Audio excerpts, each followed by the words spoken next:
অসমৰ শিক্ষা খণ্ডত সংঘটিত হৈছে ভয়ংকৰ কেলেংকাৰী। ভুৱা ৰেজিষ্ট্ৰেশ্যন কাৰ্ডেৰে মেট্ৰিক পৰীক্ষাত বহিছিল বহু ছাত্ৰ ছাত্ৰী। এডমিট কাৰ্ডৰ ফটো, পিতৃ মাতৃৰ নাম সকলো ভুৱা। শিক্ষাৰ নামত বেপাৰ চলোৱা ব্যক্তিগত শিক্ষানুষ্ঠানত সংঘটিত হৈছে এই ভয়ংকৰ কেলেংকাৰী।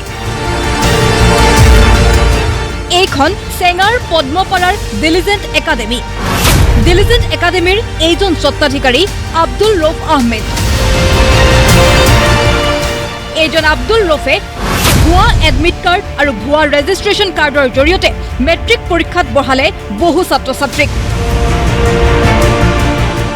ভুৱা এডমিট কাৰ্ডেৰে মেট্ৰিক পৰীক্ষাত বহা ছাত্ৰ ছাত্ৰীৰ মাজত এতিয়া হাহাকাৰ পৰিস্থিতি। এজন ছাত্ৰৰ প্ৰকৃত নাম ৰেকিবুদ্দিন আহমেদ। এডমিটত ৰেকিবুদ্দিনৰ নাম হৈছিল জয়ৰাজ পাঠক। মোৰ ল'ৰাটোৰ নাম ৰেকিবুদ্দিন আহমেদ জয়ৰাজ পাঠকৰ নামত আহিলে। অলপ খেলি মেলি হৈ গৈছে, দাদা ঠিক হৈ যাব, এইটো আপুনি টেনশ্যন ল'ব নালাগে, কাৰেকশ্যন হৈ যাব। পৰীক্ষাৰ আগমুহূৰ্তত মানে ৰেজিষ্ট্ৰেশ্যন কাৰ্ড এডমিট কাৰ্ডখন দিলে, পৰীক্ষাটো তেনে দিলে। মোৰ ল'ৰাটোৰ ফটো লগাই দিলে, এতিয়া ফটোটো চিনি নাপায় তেনেকুৱা। ছাত্ৰৰ প্ৰকৃত নাম হৰ্ষজিৎ ৰায়, কিন্তু এডমিটত নাম আহিল মিৰাজ পাঠক। এডমিটৰ ফটোত নাম আহিল নিহাৰুল ইছলামৰ। ছাত্ৰৰ এডমিট কাৰ্ডত নাম আহিল ছাত্ৰীৰ। ময়ূৰী বেগমৰ এডমিট কাৰ্ডত পৰীক্ষাত বহিছিল জানাতুল ফিৰদৌছ। ছাত্ৰৰ প্ৰকৃত নাম আইজুল ইছলাম। মেট্ৰিক পৰীক্ষা দিলে ডেইজি দাসৰ নামত। মোৰ ভাগিনটোৰ নাম হৰ্ষজিৎ ৰয়।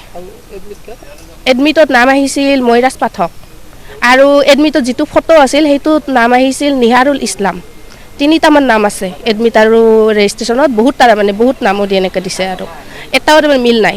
আৰু বাপেকৰ নামো মিল নাই, মাকৰ নামো মিল নাই, সকলোখিনি বেলেগ। মোৰ নামটো আছিল ময়ূৰী বেগম, ফটোটো বেলেগ, চহীটো বেলেগ, মাকৰ নাম বেলেগ, দেউতাকৰ নাম বেলেগ, তাৰপিছত জন্মৰ তাৰিখ বেলেগ, মানে গোটেইখিনি মোৰ অৰিজিনেল ডকুমেণ্টছৰ লগত একো মিল নাই। মই যে ল'ৰা মানুহ হা, মোৰ এডমিটে ছোৱালীৰ এডমিট দিছে। মোৰ নাম আইজুল ইছলাম আৰু এডমিটৰ নাম ডেইজি দাস। কৈছোঁ মানে 6 বাৰে উঠাই দিছে, উঠাই কিনে কৈ আছে কি তুমি ছোৱালী এডমিটত কিয় পৰীক্ষা দি আছা। মই কৈছোঁ আব্দুল ৰৌফক সোধক, এই মানে ডিভিজন একাডেমীৰ অনাৰ হয়, ইয়াক সোধক। ইয়াক যেতিয়া কল কৰিছে তেতিয়া মানে বহিব দিছে। এতিয়া ৰিজাল্ট এতিয়া অহাই নাই। কেৱল এয়াই নহয়, যিখন বিদ্যালয়ৰ নামত পৰীক্ষাত বহিছিল সেই বিদ্যালয়খন বন্ধ হৈছিল 4 বছৰ পূৰ্বে। 4 বছৰ পূৰ্বে বন্ধ হৈ যোৱা চেঙা ছোৱালী হাইস্কুলৰ নামতেই ছাত্ৰ ছাত্ৰীক ভুৱা এডমিট কাৰ্ড প্ৰদান কৰি দিলিজেণ্ট একাডেমীৰ স্বত্বাধিকাৰী আব্দুল ৰৌফ আহমেদে মেট্ৰিক পৰীক্ষাত বঢ়ুৱাইছিল ছাত্ৰ ছাত্ৰীক। এই সমগ্ৰ কেলেংকাৰীত বিদ্যালয়খনৰ প্ৰাক্তন প্ৰধান শিক্ষক শামছুল হক জড়িত থকাৰ অভিযোগ। তাৰে পিছত আমাৰ অনলাইনটো কৰিছে ছোৱালী গাৰ্লছ হাই স্কুলৰ নামত। সেইটো স্কুল 4 বছৰ আগত ভেন হৈ গৈছে। তাৰে পিছত তাতে ল'ৰাৰ কেনেকৈ গ'ল, ল'ৰাৰো তাতে অনলাইন কৰি তাতে পৰীক্ষা দিছে। চেঙা গাৰ্লছ হাই স্কুলৰ হেডমাষ্টাৰ জড়িত আছে। দ্বিতীয় কথাটো হৈছে কি চেঙা হাই স্কুল মানে যিটো চেণ্টাৰৰ যিখন পৰিচালনা সমিতি তেওঁলোকো জড়িত আছে।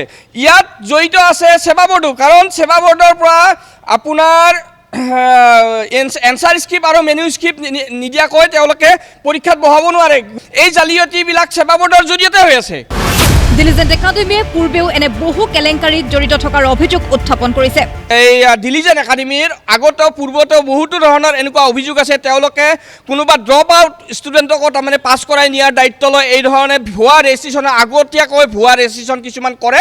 ভুৱা ৰেজিষ্ট্ৰেশ্যন কৰি কিছু সংখ্যক তাৰমানে যিসকল ড্ৰপ আউট থাকে, মেট্ৰিকত পাছ কৰিব নোৱাৰে, কিবা থাকে, সেইবিলাক ষ্টুডেণ্টক আনি এই ধৰণৰ বিসংগতি জালিয়াতি ৰেজিষ্ট্ৰেশ্যন আৰু এডমিট কাৰ্ডেৰে পৰীক্ষাত বহুৱাই তেওঁলোকে মেট্ৰিকৰ পাছ আউট চাৰ্টিফিকেট দিয়াৰ কাৰণে তেওঁলোকে ব্যৱস্থা গ্ৰহণ কৰে।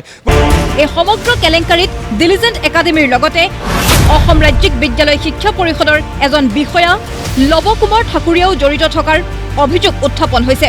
এই আব্দুল ৰৌফ বুলি কোৱা ব্যক্তিজনৰ মুখেৰে ওলাই পৰিছিলে। আব্দুল ৰৌফ তাই মোক ফোন যোগে বাই ফোন মোক কৈছিলে যে শিক্ষা বিভাগৰ এজন ডিপুটি কণ্ট্ৰলাৰ মানে ডিভিজন 2ৰ লৱ কুমাৰ ঠাকুৰীয়া নামৰ এজন ব্যক্তিৰ লগত তেওঁৰ খুব সুসম্পৰ্ক।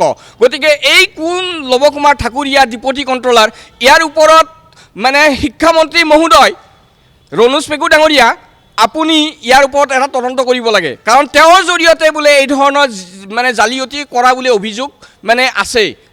সমগ্ৰ কেলেংকাৰী সন্দৰ্ভত মুখ্যমন্ত্ৰী ডক্টৰ হিমন্ত বিশ্ব শৰ্মা আৰু মুখ্যমন্ত্ৰী তদাৰকী কোষত আবেদন দাখিল কৰিছে ছাত্ৰ ছাত্ৰীসকলৰ অভিভাৱকসকলে। মুখ্যমন্ত্ৰী মহোদয়, আপোনাক এই ভুক্তভোগীসকলে ইতিমধ্যে লিখিত আবেদন জনোৱাৰ পিছতো এই মুহূৰ্তলৈ কোনো ধৰণৰ ব্যৱস্থা গ্ৰহণ কৰা নাই। আপোনাৰ তদাৰক কোষক মানে লিখিতভাৱে আবেদন জনোৱাৰ পিছতো এই মুহূৰ্তলৈ কোনো ধৰণৰ ব্যৱস্থা গ্ৰহণ কৰা নাই।